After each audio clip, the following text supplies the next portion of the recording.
ब्रेकनंतर बघूयात बातमी नागपूरमधून। नागपुरात हिंसाचारात बांगलादेशी नागरिकांचा सहभाग आहे की काय हे देखील आता या सगळ्या दंगलीच्या प्रकरणानंतर तपासलं जात आहे। मुंबईत अटक करण्यात आलेल्या बांगलादेशींची चौकशी केली जाणार आहे। नागपूर हिंसाचार कनेक्शनची क्राईम ब्रांच आता चौकशी करणार असल्याचं कळतंय। ज्या प्रकारचा पॅटर्न या दंगलीमध्ये बघायला मिळाला त्यावरनं आता यामध्ये बांगलादेशी नागरिकांचा सहभाग आहे की काय या हिंसाचारात याची तपासणी देखील आता क्राईम ब्रांचकडून केली जाईल। अधिक माहिती आपण जाणून घेणार आहोत। आमचे प्रतिनिधी प्रशांत बाग आपल्या बरोबर। प्रशांत, काय अपडेट?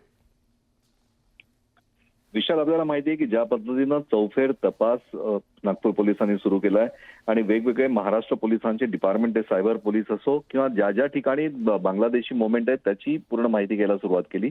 आणि याच एका गुप्त माहितीतनं अझीझुर रहमान नावाचा एक आरोपी जो आहे तो नागपूरमध्ये रहिवास होता आणि नागपूर दंगलीमधले जे संशयित आहे फरार झालेले त्यामध्ये तो एक होता। तो पुण्याहून मुंबईला येत असतानाची गुप्त माहिती मिळाली होती। आणखीन त्याला पोलिसांनी जेरबंद केलंय दादरला। त्याला कोर्टात हजरही करण्यात आलंय।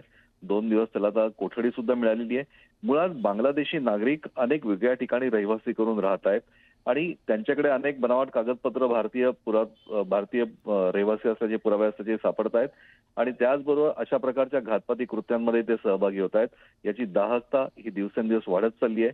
जी माहिती मिळाली आहे त्यानुसार अनेक जण या संशयाच्या घेरात आहे। अझीझुर रहमानच्या तपासामधनं, या 2 दिवसांच्या पोलीस कोठडीच्या तपासामधनं अनेक महत्वाचे धागेदोरे सुद्धा समोर येईल की ही दंगल करण्यामागे एक मोठं षडयंत्र होतं का, हा पूर्व नियोजित पूर्णपणे कट होता का, अशा प्रकारची जी शंका पोलिसांना आहे त्याला अधिक बळकटी मिळते। विशाल, धन्यवाद प्रशांत या सगळ्या माहितीबद्दल।